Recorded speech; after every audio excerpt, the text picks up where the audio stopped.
Ok, puedo ok. entender. Vale. Hablará primero el vicedecano, que abrirá. ¿Qué tal? Encantado. 3-5 minutos. Antonio Alonso Timón, que es el director del Centro de Innovación del Derecho, es el que moderará, nos dará la palabra. Hablaremos primero yo, Carlos, luego Teresa y luego tú, Jan. Sí, ¿Vale? sí. Más menos 15 minutos cada uno, más menos. Si yo puedo, hablaré un poco menos para dejarte a ti un poco más de tiempo para que hables del pacto. Y como habíamos dicho, Teresa y yo hablaremos de algunos principios que consideramos más importantes en relación con los ODS y también un poco para demostrar la relevancia del pacto, ¿no? y la utilidad que tiene. Vale. Y ya. Y luego el director del centro pues cerrará la sesión, que debería acabar a las 5, 5 y 5. Ok. Vale. Teresa, dicho sea paso, tú pudiste mandar el link que te hemos enviado antes, ¿no? A tus compañeros. Pero pasa si quieres, ¿eh? Estamos... Sí, puedes pasar.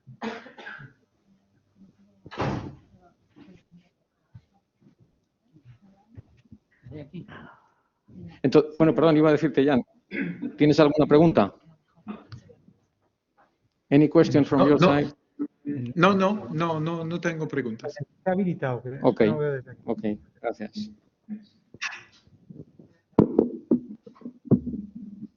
We are going to speak in Spanish, but we will try to speak slowly for you to understand us. Jan, as you said before.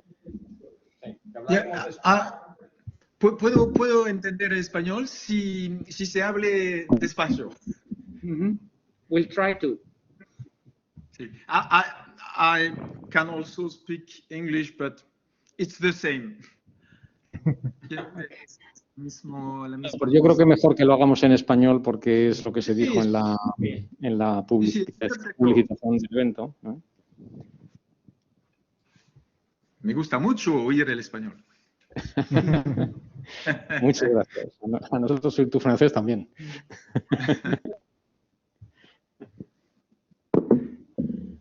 A lo mejor deberíamos abrir por si hay alguien fuera, ¿no? Aunque era online. No, mejor.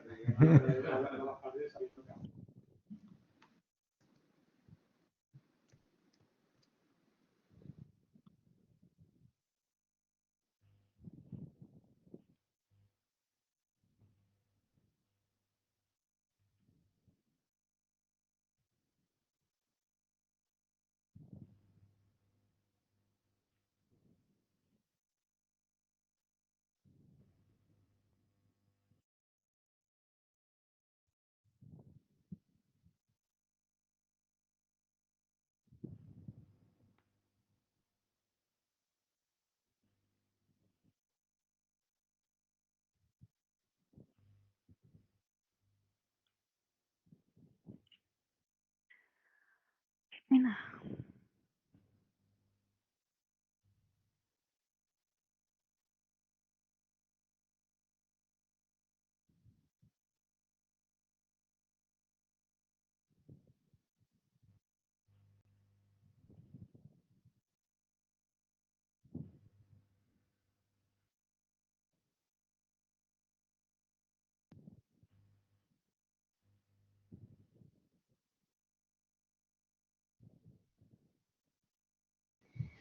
Buenas tardes a todas las personas que se están incorporando. Vamos a dejar 2 o 3 minutos de cortesía para que las personas que están entrando ahora en la aplicación puedan entrar y comenzaremos, lo dicho, en 2 o 3 minutos. Muchas gracias.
Muy buenas tardes a todos. En primer lugar, quería agradecer a todas aquellas personas que están conectadas su interés.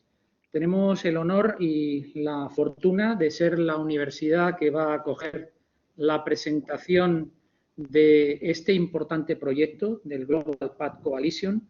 Agradecemos mucho a los miembros de esta coalición que nos hayan elegido para esta presentación, especialmente a su director general, a Jan Águila, que está esta tarde aquí con nosotros.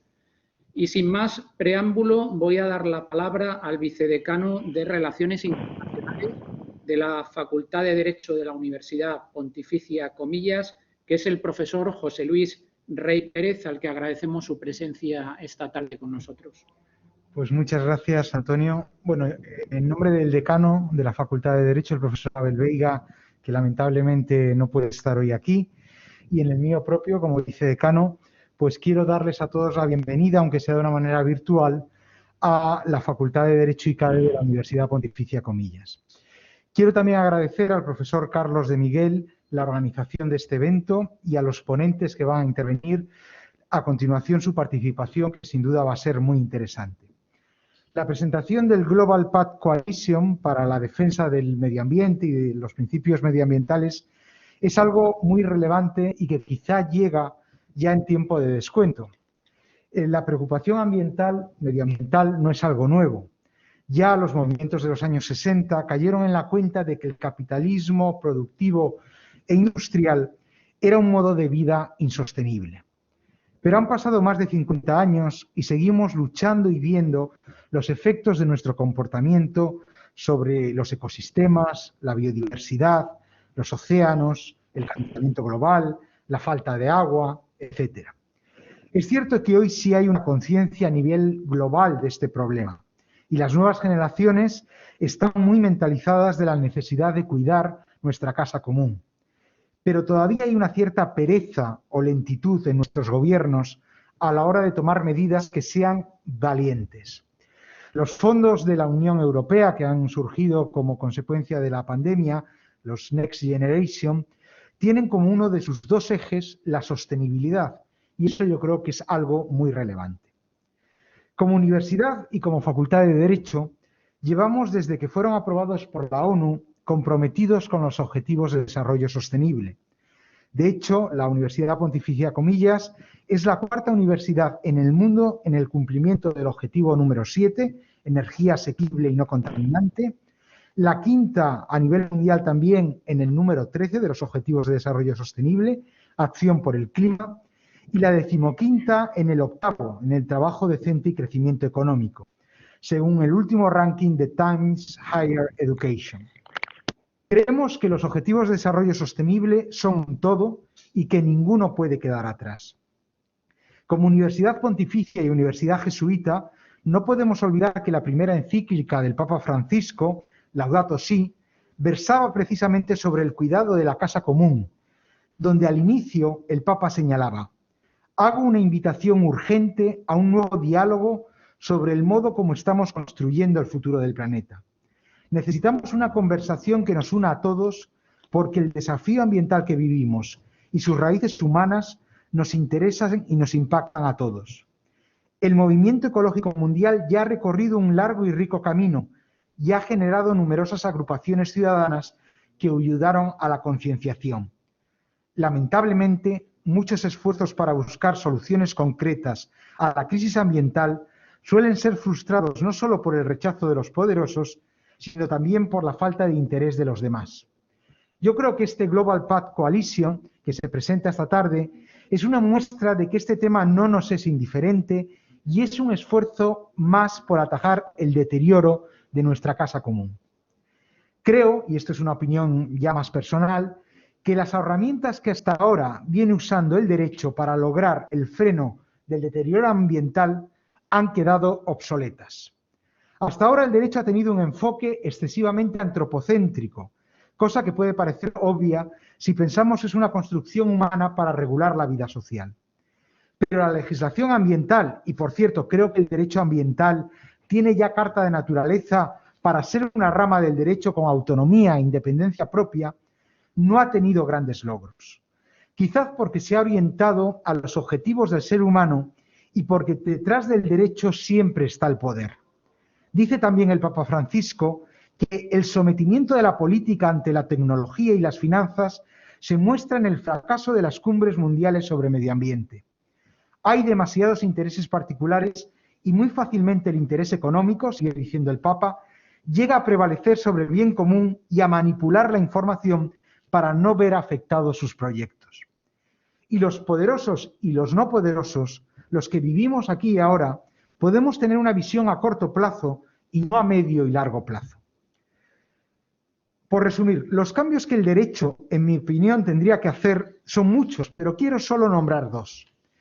El primero, reconocer la titularidad de derechos a las generaciones futuras, porque son ellas las que se ven directamente afectadas por nuestro comportamiento irresponsable.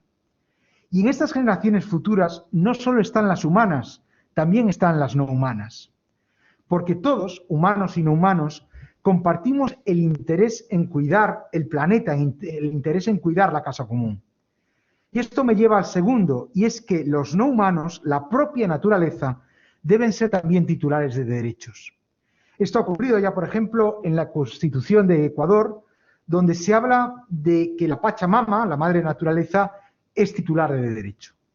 Una reformulación del derecho, abandonando las estructuras y conceptos clásicos para ampliar el círculo de la juridicidad, es un elemento, solo uno, que es necesario abordar para lograr el objetivo que nos reúne esta tarde. No quiero alargarme más, quiero agradecer a la profesora Teresa Fajardo, de la Universidad de Granada, a Ian Águila, del director general de la Global Path Coalition, y a los profesores de nuestra universidad, el profesor Carlos de Miguel y el profesor Antonio Alonso Timón, sus intervenciones esta tarde. Y también quiero agradecer a todas las personas que nos acompañan pues al otro lado de la cámara, salvo una persona que está aquí acompañándonos de manera presencial. Muchas gracias, Antonio. Muchas gracias, vicedecano. Pasamos a desarrollar el acto en sí, con las intervenciones de los tres ponentes que nos acompañarán a lo largo de la tarde. Y, en primer lugar, va a intervenir el profesor Carlos de Miguel Perales, que nos va a hablar sobre la necesidad de contar con principios ambientales internacionales, al igual que Teresa Fajardo, quien tendrá la oportunidad de intervenir a continuación de Carlos. Carlos de Miguel Perales es un profesor muy querido en esta casa. Carlos de Miguel no solo es un dogmático, no solo es un teórico, sino que en su faceta profesional ha visto el derecho desde el punto de vista práctico y desde el punto de vista teórico. A su condición de profesor de esta casa ha sumado el ejercicio de la abogacía en uno de los principales despachos de España, el despacho Uría y Menéndez, y por lo tanto es una persona perfectamente conocedora de la materia que vamos a abordar esta tarde, es especialista en derecho medioambiental. Muchas gracias, Carlos, por todas las gestiones que has hecho para que nuestra facultad haya podido acoger un acto tan importante como el que estamos desarrollando esta tarde. Bueno. Muchas gracias, Antonio, muchas gracias a ti por tu participación también en este evento tan importante. Y muchas gracias al vicedecano también por su participación, por su introducción en este acto. Y gracias a la universidad por acogerlo junto con la Universidad de Granada, en este caso representada por la profesora Fajardo, y por supuesto con la Global Pact Coalition representada por su director general, Ian Águila. Como dice el profesor Alonso Timón, aquí vamos a hablar más o menos, primero yo, luego la profesora Fajardo, de principios relevantes del medio ambiente, que es el objetivo de la Global Path Coalition, es decir, el que haya, al final, ahora luego nos lo dirá con muchísimo más conocimiento Ian Águila, si idealmente se tratara de un pacto internacional de principios ambientales, o a lo mejor si al final se llega a una declaración internacional, bueno, pues bienvenida sea, cualquier acto será bueno, ¿no? Pero lo que queremos es destacar que el objeto de lo que se quiere con la Global Path Coalition es que haya un reconocimiento de principios ambientales generales básicos que a día de hoy no existen, existen en tratados internacionales, ambientales, sectoriales, que son muchos, pero quizá lo que hace falta es una base común para poder reconocer, para poder interpretar, para poder aplicar de manera mejor cuando haya casos difíciles, que serán la mayoría, por supuesto, como suele ocurrir en la vida real, tanto a nivel internacional como a nivel nacional, que yo creo que eso también es otra ambición que hay que tener. Yo siempre digo que tenemos básicamente 4 grandes problemas ambientales a día de hoy que hay que afrontar, que más o menos, y no lo teníamos preparado ni hablado, pero más o menos ha coincidido con lo que ha dicho el vicedecano, que quizá yo lo formule de otra manera, ¿no? Que son el cambio climático, la economía circular, la biodiversidad o la pérdida de biodiversidad y el agua entendida en su sentido más amplio, ¿no? Son 4 áreas enormes, amplísimas, que prácticamente cubren todas las vertientes ambientales de nuestra sociedad y de nuestro mundo. Y esto yo creo que da idea de que realmente tenemos que hacer lo posible para que una iniciativa como la que representa la Global Pact Coalition vaya adelante. Yo me voy a centrar en 3 principios que son bastante conocidos, pero no por ello son menos importantes. Al contrario, yo creo que todos son importantes porque además la Global Pact Coalition, el proyecto que representa, creo que una de sus grandes virtudes es que ha sabido identificar los principios, dejando muchos por el camino o dejando una concreción mayor de lo que sería ideal, pero eso es necesario si se quiere que en el mundo del derecho internacional se pueda llegar a aprobar algo que tenga una aceptación común. Estos 3 principios son los de prevención, de precaución y de reparación, el deber de reparar. Voy a tratar brevísimamente, en los minutos que tenemos cada uno de nosotros, yo voy a tratar de hablar poco de ellos y sobre todo en relación con los objetivos de la Agenda 2030, porque una también de las premisas y de las metas que quiere conseguir la Global Pact Coalition es que se facilite, que se ayude al mejor cumplimiento de los objetivos de desarrollo sostenible. El principio de prevención es probablemente un principio que tiene una función estructural en el derecho ambiental internacional. Empezó ya invocándose en decisiones del Tribunal Internacional de Justicia en los años 40 del siglo pasado, pero ya desde entonces ha tenido en las últimas décadas una presencia, digamos, habitual en los tratados internacionales ambientales. Cito solo uno, el artículo 1 de la Convención de Londres sobre la prevención de contaminación del mar por vertimiento de desechos y otros materiales. Quizás el momento crucial para su consagración internacional se da con su inclusión como principio 21 en la Declaración de la Conferencia de Naciones Unidas sobre el Medio Ambiente Humano de Estocolmo 1972. Y luego habría ya muchas más referencias en otros tratados internacionales, por poner solo uno, el Convenio Marco de Naciones Unidas sobre el Cambio Climático del 92 o la Convención de Naciones Unidas de la lucha contra la desertificación. La prevención al final, ¿qué es lo que significa? Lo que significa es imponer al Estado la obligación de evitar la producción de daños al medio ambiente. Aquí luego hablaré otra vez de esto, pero está el concepto de certeza científica de la presencia del riesgo, que es lo que va a diferenciar este principio del principio de precaución. Esa certeza científica debe existir para aplicar el principio de prevención. No hace falta que exista, o casi digamos que es un requisito que no exista, para aplicar el principio de precaución. Este principio de prevención, como digo, tiene una función estructural en el derecho ambiental internacional y se relaciona con otros principios de derecho internacional en general. Casi yo diría, uno muy importante es el de la soberanía estatal sobre los recursos naturales propios. El principio de prevención supone una restricción apreciable a este principio de soberanía estatal, ya en la vertiente transfronteriza sin ninguna duda, pero debería aplicarse más y quizás para eso pueda servir el proyecto de la Global Pact Coalition, para aplicarlo con mayor intensidad si se amplía a la obligación estatal de evitar daños ambientales a los recursos propios y dentro de la propia jurisdicción. Se relaciona también, por supuesto, ya lo he dicho, con el principio de precaución y con el que voy a hablar después, con el principio de reparación. Quizás, digámoslo así, el principio de prevención está en medio de estos dos. Es decir, el principio de prevención es un adelanto de la protección respecto del principio de reparación, pero a su vez el principio de prevención se ha visto desbordado, se ha visto sobrepasado por la aceptación del principio de precaución al que luego me referiré. Por supuesto, este principio está en el proyecto de Pacto Mundial por el Medio Ambiente, que es lo que, digamos, constituye el documento más visible, yo creo, ¿no? Ahora nos lo dirá Jan Águila, pero yo creo que es el documento más visible del proyecto de la Global Pact Coalition y que, por supuesto, lo contempla en su artículo 5. En relación con los ODS de la Agenda 2030, ¿con qué se puede relacionar este principio? Se puede relacionar con muchísimos objetivos de todos los 17 que hay, pero yo solamente voy a citar alguno.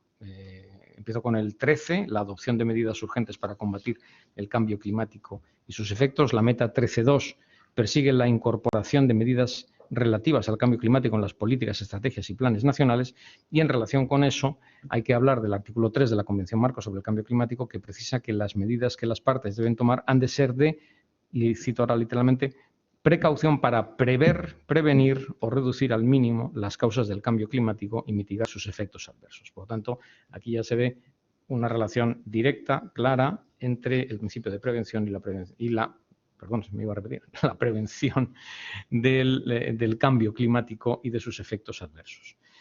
Otro ejemplo podría ser el ODS 14, conservación y utilización sostenible de los océanos, los mares y los recursos marinos para el desarrollo sostenible. Aquí ya todavía es más claro, porque es que se utiliza expresamente la palabra prevenir. En la meta 14.1 consiste en prevenir y reducir significativamente antes de 2025 la contaminación marina de todo tipo. Y quizás por hablar de otros principios que pueden relacionarse, ya digo, estaría el 15, proteger, restablecer y promover el uso sostenible de los ecosistemas terrestres, por ejemplo, pero quiero hacer mención especialmente al 12, garantizar modalidades de consumo y producción sostenibles, en la medida en que también he dicho que creo yo que uno de los grandes problemas que tenemos de medioambientales es el de la economía circular. Principio de precaución. El principio de precaución, este es un principio bastante más novedoso, aunque yo creo que ya está relativamente bien aceptado y estabilizado en el derecho ambiental internacional, aunque desde luego en sus orígenes fue siempre bastante objeto de controversia, ¿no? Tanto por su pertinencia como por su alcance, contenido y eficacia, e incluso la denominación, que eso ahora nos importa menos, ¿no? Por primera vez se lo contempla de forma implícita en la Carta Mundial de la Naturaleza de 1982, de forma expresa en la Declaración Ministerial de la Segunda Conferencia Internacional para la Protección del Mar del Norte de 1987. Y ya digamos de forma definitiva su consagración se da a nivel internacional mediante su inclusión como principio 15 en la Declaración de Río sobre el Medio Ambiente y el Desarrollo, que en su formulación es bastante similar a la que se contiene en el proyecto de Pacto Mundial por el Medio Ambiente en el artículo 6. Ahora me referiré un momento a ello solo. Pero luego, como ocurriera también con el principio de prevención, se ha incluido el principio de precaución en distintos instrumentos internacionales posteriores, como la Declaración de Río, que acabo de mencionar, pero luego también el Acuerdo sobre Poblaciones de Peces Transzonales y Altamente Migratorios del 95 o el Protocolo de Londres sobre Agua y Salud de 1999. En el fondo, al final, el principio de precaución, como digo, lo que requiere es un riesgo, lo que no requiere es la existencia de una certidumbre científica en torno al riesgo de un posible daño. Es decir, impone al Estado, en su versión, digamos, más ambiciosa, impone al Estado la obligación de tomar acción, aunque no haya certidumbre científica. Quizás en su vertiente más débil, que sería la de Río, lo que impone al Estado es la obligación de no abstenerse por el hecho de que no haya certidumbre científica. Son las dos caras de la misma moneda, una más fuerte, otra más débil. Hay quien dice, y quizás tenga razón, que en el Pacto Mundial por el Medio Ambiente, en el proyecto, la versión por la que se ha optado es la débil. Digo, pues bien está, o por lo menos no está mal, porque desde luego ya solo con eso, con incluirlo, y en su momento ojalá que llegue a aceptarse a nivel internacional, ya será suficiente para confirmar su carta de naturaleza y que ningún Estado deje de aplicarlo, aunque sea, como digo, en su vertiente débil.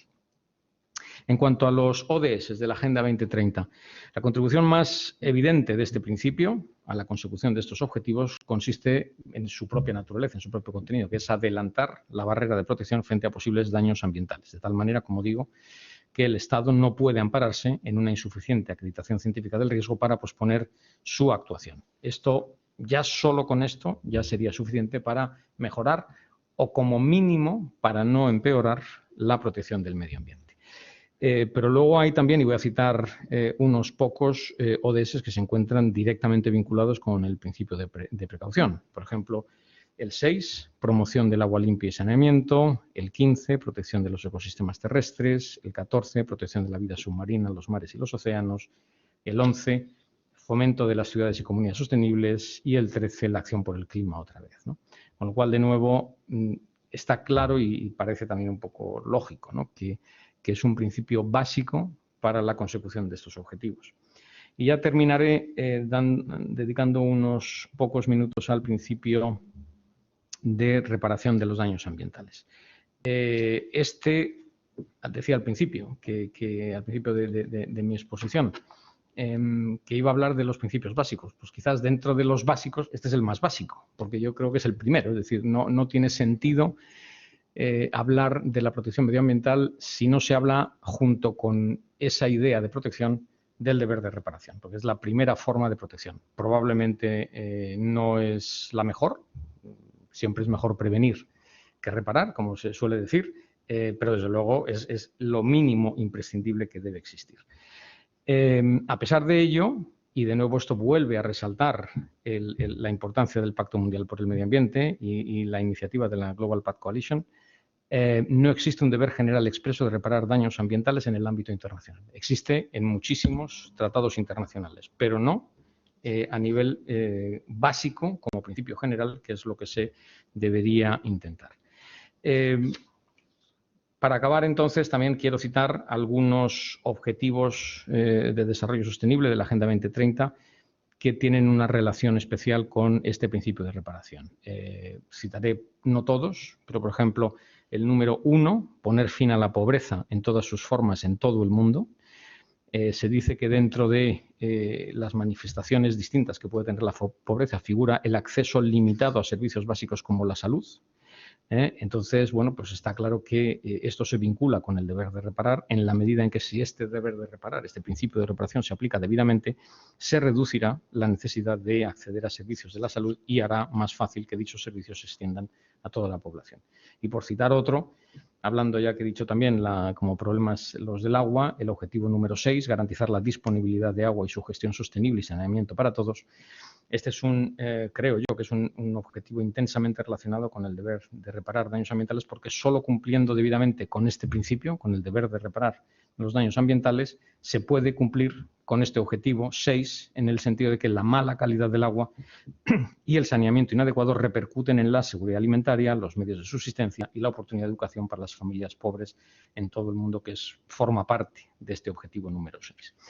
Y no quiero acabar, por supuesto, sin antes hacer una mención a un proyecto que ya hace tiempo sacamos con la ayuda de la Global Pact Coalition, específicamente con Jan Águila, que es un libro sobre principios ambientales y la Agenda 2030.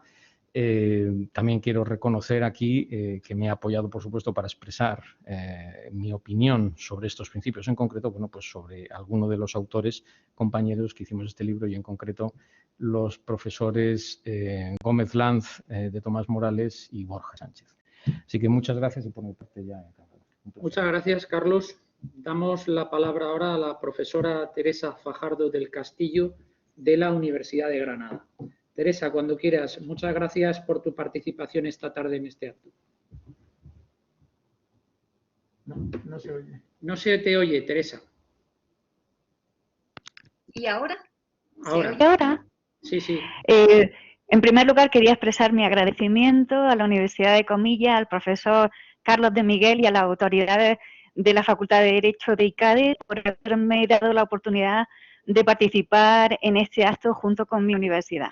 Para mí, este evento tiene una enorme importancia en la medida en que nos permite dar visibilidad a la Global Pact Coalition y al Pacto Mundial por el Medio Ambiente. Yo empecé a trabajar con este pacto hace ya muchísimo tiempo porque me ilusionó enormemente cuando el Club de Juristes lanzaron esta propuesta de soft law que finalmente trascendió su naturaleza y terminó llegando a la Asamblea General de las Naciones Unidas. Para mí, los principios del derecho internacional son fundamentales para entender el derecho internacional del medio ambiente. El profesor Carlos de Miguel ha hecho referencia a algunos de los principios más importantes del derecho internacional del medio ambiente, que además también han tenido su vinculación con el derecho interno, sin duda alguna. Y ahora habíamos hecho una especie de división del trabajo. Me gustaría también comentaros otros principios que para mí son especialmente relevantes en este pacto global por el medio ambiente. En cualquier caso, yo quería decir que con este pacto global por el medio ambiente y sobre todo con la Global Pact Coalition, me siento muy satisfecha, muy honrada de poder estar aquí hablando, porque con la Global Pact Coalition la comunidad internacional de juristas, pero también todas las personas en el ámbito científico que quieran expresar un compromiso con la protección internacional del medio ambiente, pueden hacerlo. Por eso yo pido a todos los asistentes, a aquellas personas que se han interesado por este acto, que visiten la página web de la Global Pact Coalition y que se inscriban precisamente para participar en esta iniciativa tan ilusionante. El Global Pact Coalition, en principio, le da vida, insufla a esta iniciativa del Pacto Global por el Medio Ambiente, que en su momento quería, por una parte, codificar todos los principios del derecho internacional del medio ambiente y, a su vez, incorporar un derecho humano al medio ambiente sano que se consideraba un derecho de tercera generación y que de alguna manera respondería a lo que había sido un deseo, un sueño de René Cassin, de incrementar lo que serían los derechos humanos. Pues bien, los principios que se incorporan en el Pacto Mundial por el Medio Ambiente,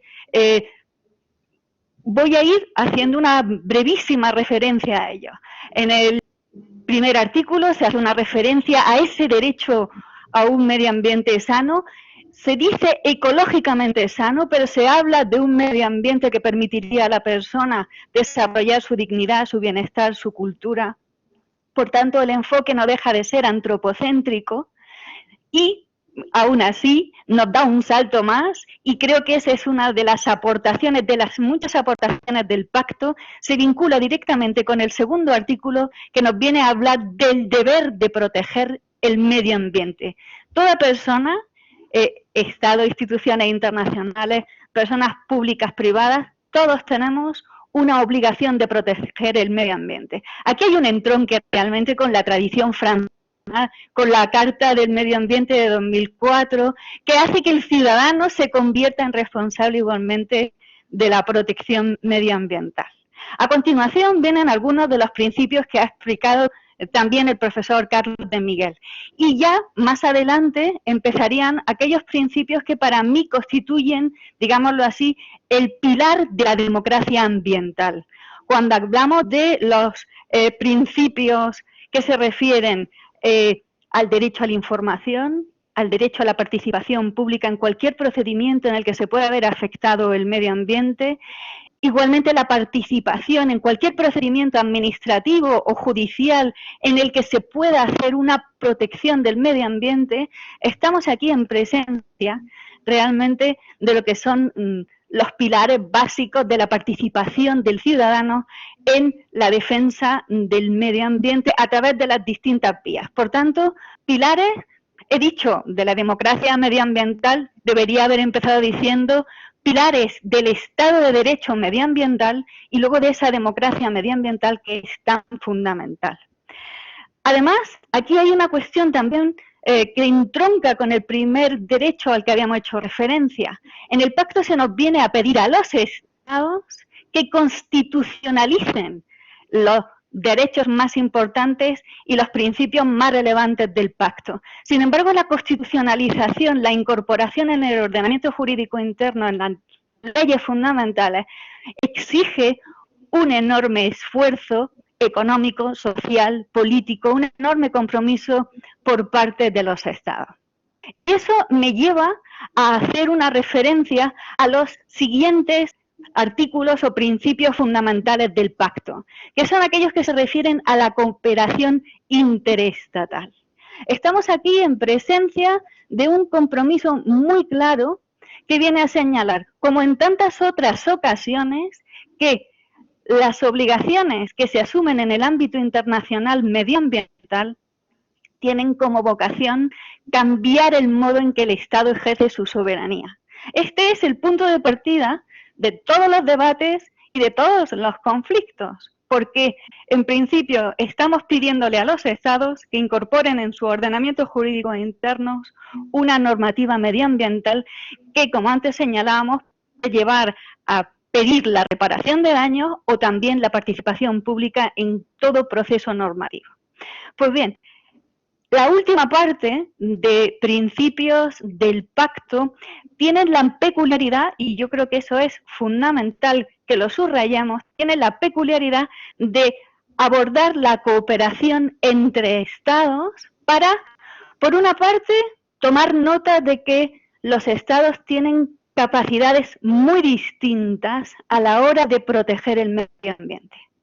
Estas diferentes capacidades a la hora de proteger el medio ambiente y asumir compromisos sobre su protección, además, con una obligación añadida muy importante en el pacto que viene a hablar de la obligación de incorporar normas eficaces en sus ordenamientos jurídicos internos para proteger el medio ambiente, eso necesariamente requiere de cooperación internacional. Pues bien, todo ello se prevé en el pacto. Antes el señor vicedecano y también Carlos lo ha mencionado, se hacen compromisos suaves. Es decir, aquí nos encontramos, como en tantas otras ocasiones, la necesidad de establecer compromisos suaves que permitan realmente la participación más numerosa de Estados, la mayor participación de Estados en esta iniciativa. Sin embargo, esto ha sido difícil y complejo. Jan Águila luego os hablará sobre el recorrido del pacto desde cuando llegó a la Asamblea General, la recepción de la que fue objeto por parte de los Estados en la Asamblea General.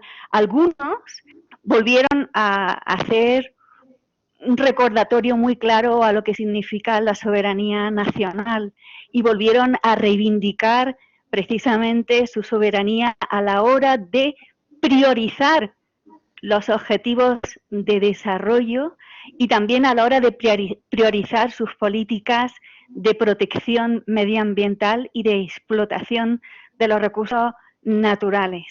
Eso hace que necesariamente la lectura que hagamos del pacto sea una lectura conciliadora con la soberanía del Estado, que nos permita conseguir que aquellos Estados, tanto desarrollados como en vías de desarrollo, estén dispuestos a concebir este gran paso que es el Pacto Global por el Medio Ambiente. Pues bien, esa última parte de los principios a los que estaba haciendo referencia son fundamentales en la medida en que permitirían dar un salto de calidad respecto a los compromisos que se asumirían en el futuro.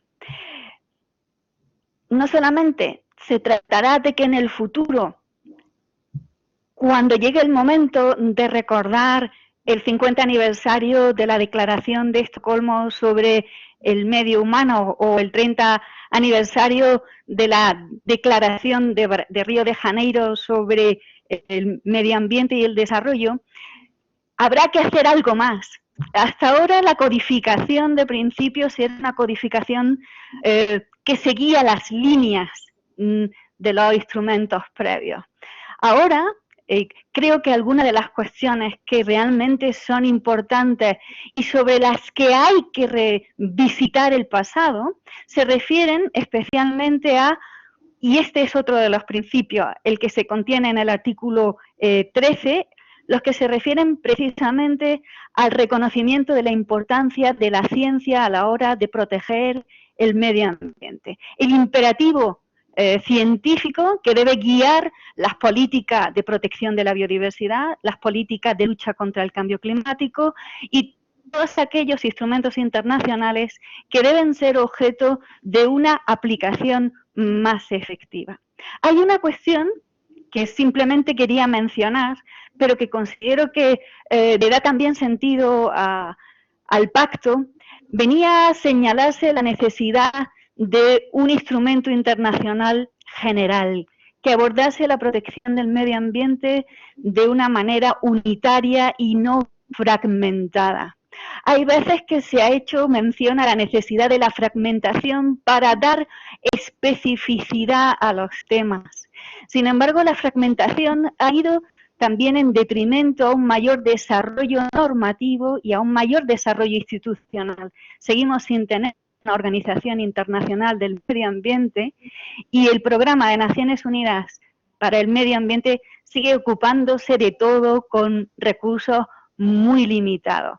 El pacto sería un gran apoyo, sería una manifestación de un compromiso global con una idea de proteger el medio ambiente con una mayor ambición.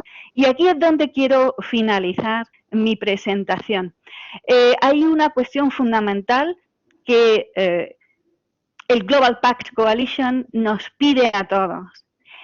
Les pide a los estados, pero nos pide a la sociedad civil, a las personas privadas, a los ciudadanos de a pie, a las empresas, no solamente a los actores internacionales, que nos comprometamos y que nos comprometamos con ambición.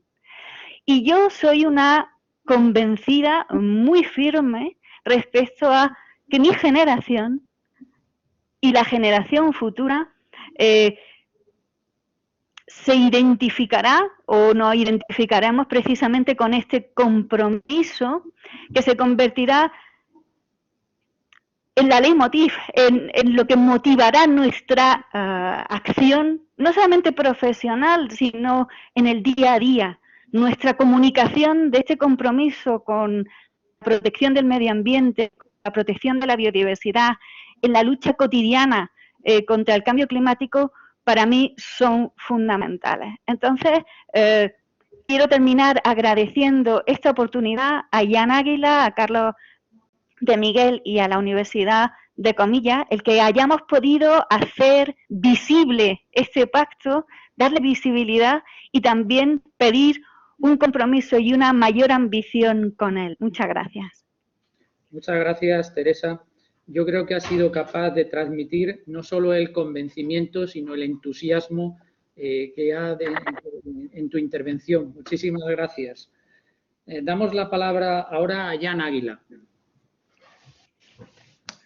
Sí, gracias. En primer lugar, muchas gracias a todos los organizadores de esta conferencia, en particular a Carlos de Miguel, a Teresa Fajardo, y a las universidades, la Universidad Pontifical Comillas en Madrid y la Universidad de Granada.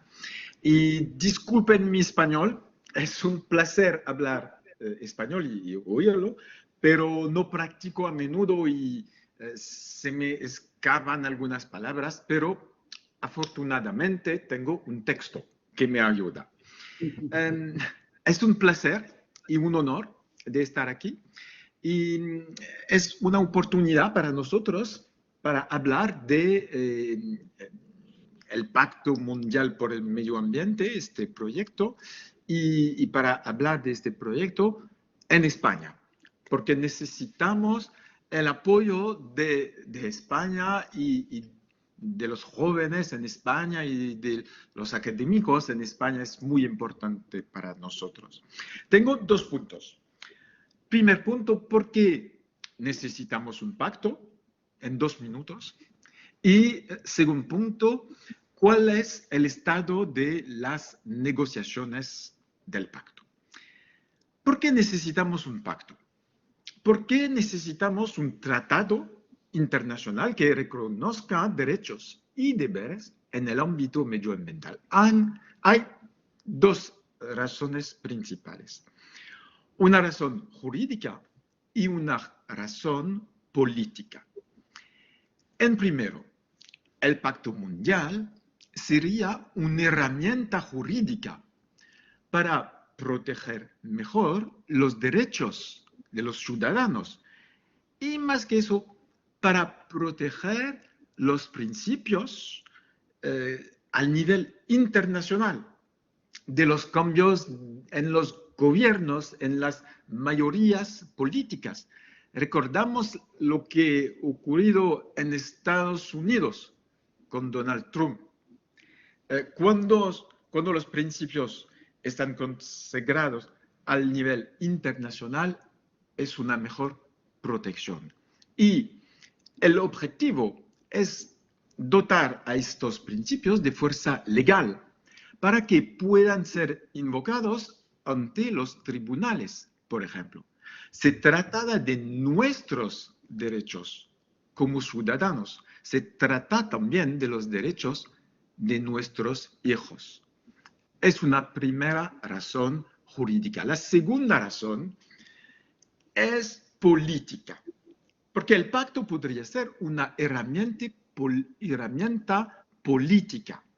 Podría ser un símbolo del mundo post-COVID. Hay una dimensión ética detrás del pacto. Y antes hemos hablado de Laudato Si, y claro que hay un vínculo con Laudato Si. Este pacto podría ser una especie de nuevo contrato social o un nuevo paradigma para abrir una nueva forma de cooperación entre los estados. Sería el primer tratado mundial sobre el medio ambiente en su conjunto, porque existen tratados, pero tratados sectoriales sobre determinados aspectos del medio ambiente, clima, contaminación, biodiversidad, etc. Hay una fragmentación. Por el momento, no hay un tratado global sobre el medio ambiente en su conjunto.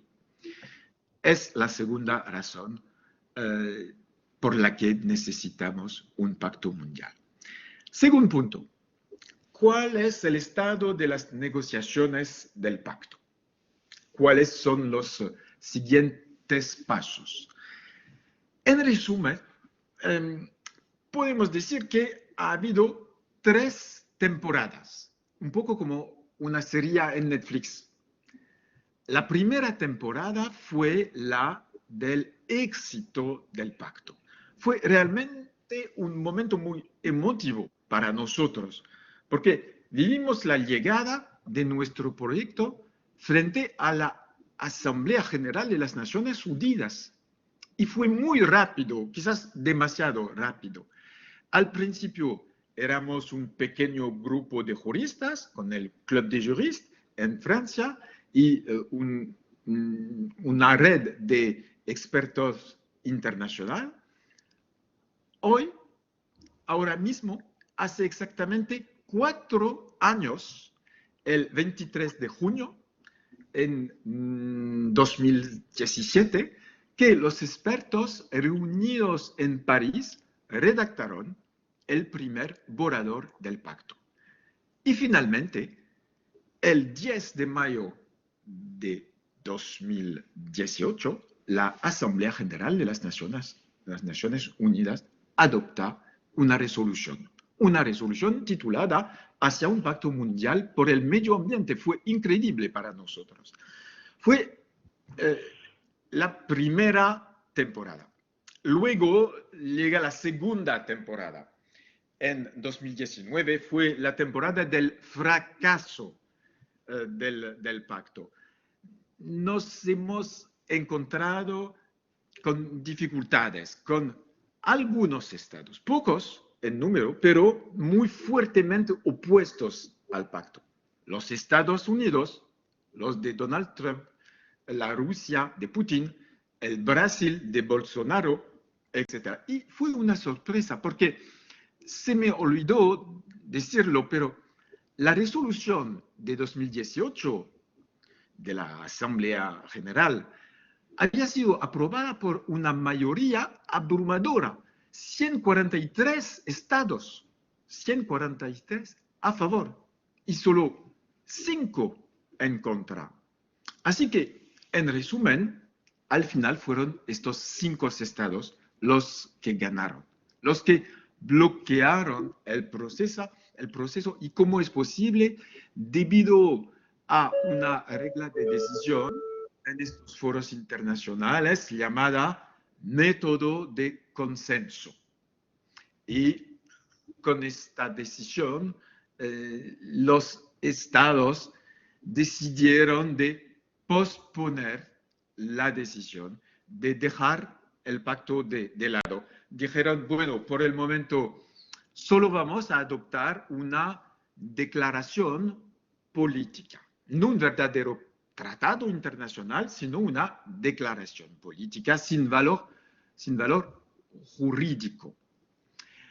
Fue una decepción y claro que de manera general hay una gran diferencia entre lo que está en juego y lo que hacen los estados. Lo que está en juego es algo tan fundamental como la protección de la tierra. Lo que está en juego es uno de los principales problemas de nuestro tiempo, el cambio climático, el declive de la biodiversidad. ¿Y qué hacen los estados? Posponen la decisión.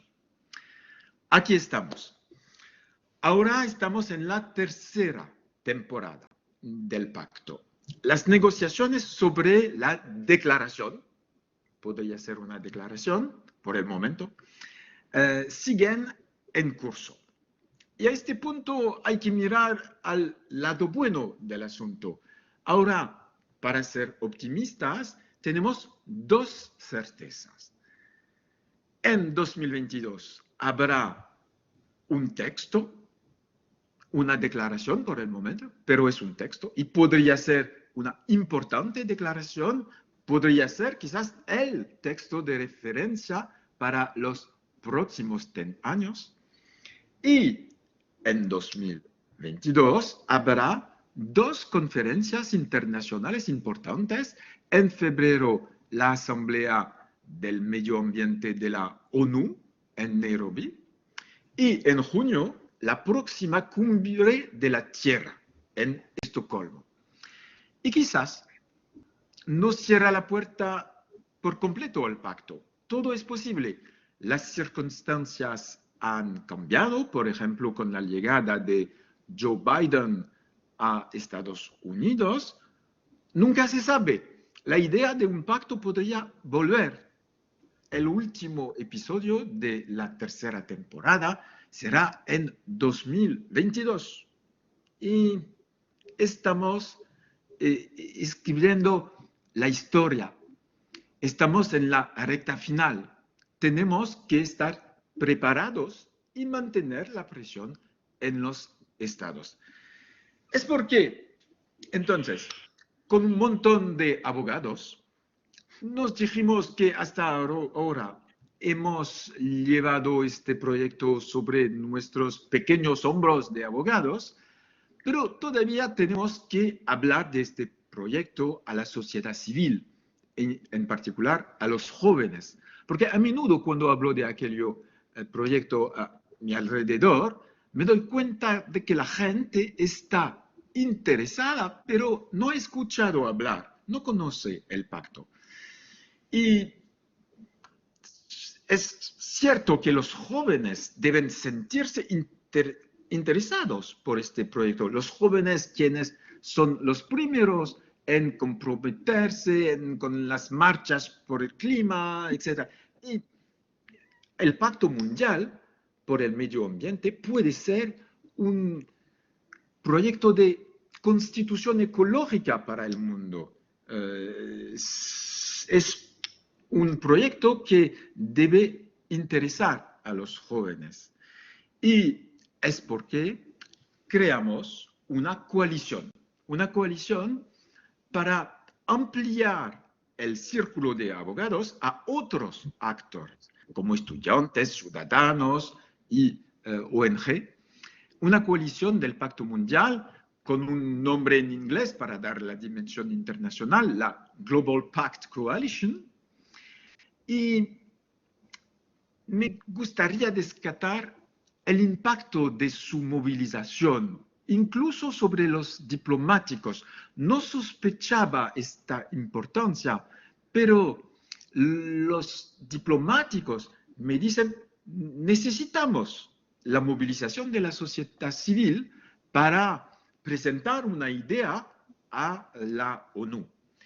Y en esta coalición tenemos muchas acciones en mente.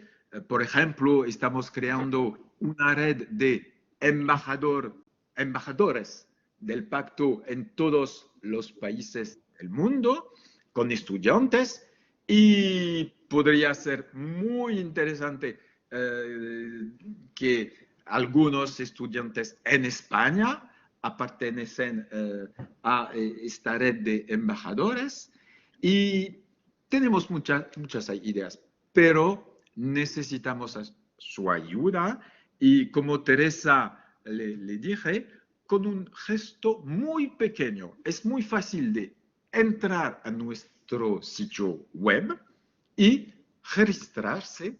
Es gratis, no compromete a nada, es simplemente estar informado sobre el pacto y mostrar que forma parte de esta comunidad que apoya al pacto, que quiere una constitución verde para el mundo. Es porque estoy muy encantado de estar aquí para hablar del pacto. Muchas gracias. Muchas gracias, Jan. Yo creo que tenemos que felicitarnos por las 3 brillantes intervenciones que hemos tenido esta tarde. Decía Jan Águila que estamos en presencia de uno de los temas más importantes. Yo creo que es el tema más importante del siglo XXI y que va a condicionar casi la mayoría de los temas que a nivel global se deban abordar durante este siglo. Me resulta difícil imaginar que se puedan desarrollar unas condiciones de vida, no solo de vida humana, sino del resto de las especies, de biodiversidad, en una Tierra que no goce de salud, en un planeta Tierra que no goce de salud. Por lo tanto, si el planeta Tierra no goza de salud, difícilmente la vida dentro del planeta Tierra va a tener cierta salud. Es cierto, como se ha puesto de manifiesto aquí esta tarde, que todavía nos queda mucho camino por recorrer, y yo quiero felicitar a las personas que han promovido este Global Pact Coalition. Creo que es una muy buena iniciativa que ahonda en las necesidades de concienciación del respeto al medio ambiente y de lucha contra el cambio climático que debemos abordar en los próximos años, pero también es cierto que en los últimos 50 años hemos avanzado mucho en este tema. Hemos pasado de que fuese un tema de agenda local a que sea ya un tema de agenda global, con lo cual ya tenemos parte del camino recorrido. Nos queda todavía grandes cosas que hacer, pero desde luego la sensibilización por el medio ambiente y por el cambio climático en los últimos años ha sido exponencial y ha ido increciendo gracias a iniciativas como la que hoy nos presenta el Global Pact Coalition. Nosotros, como Universidad de la Iglesia y como universidad jesuita que somos y así nos reivindicamos, desde luego estamos muy preocupados por este tema. Ya ha comentado anteriormente el vicedecano que esta es una universidad en la que hay una prioridad fundamental por alinearnos con los objetivos de desarrollo sostenible, por cumplir los principios de la Agenda 2030 y así se nos ha reconocido internacionalmente de manera reciente. Y como universidad jesuita que somos y como universidad de la Iglesia, no puedo sino citar de nuevo al Papa Francisco en su doble condición de cabeza visible de la Iglesia y de persona de jesuita. El Papa Francisco ha hecho cosas tan importantes, ha expresado siempre una gran preocupación por el cuidado del medio ambiente, por el cambio climático y por los comportamientos que tanto a nivel macro los países han desarrollado como a nivel micro. A nivel macro ha llegado a decir que existe una auténtica deuda ecológica en los países ricos respecto de los países pobres.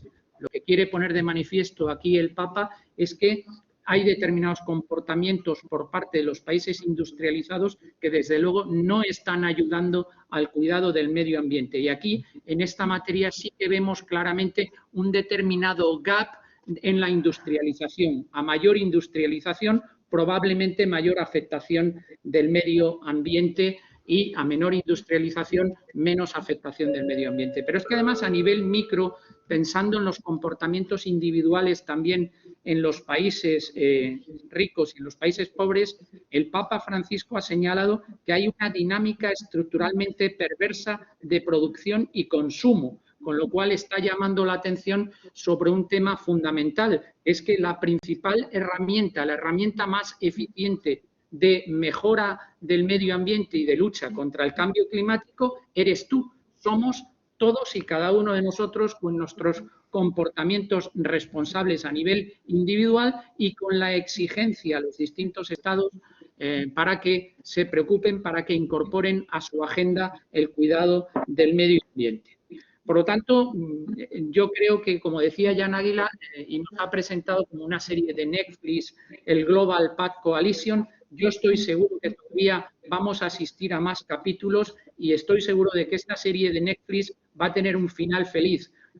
Lo deseamos todos porque nos estamos jugando mucho y nos estamos jugando derechos esenciales de toda la humanidad.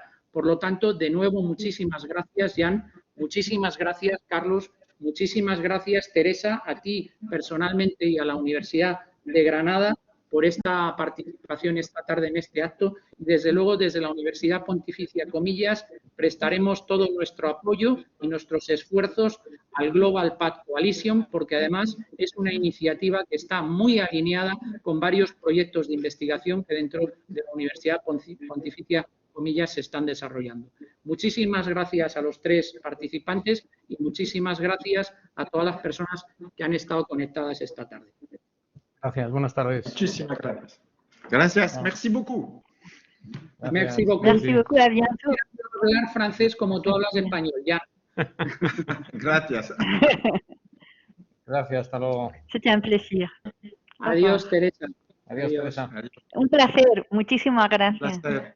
Gracias.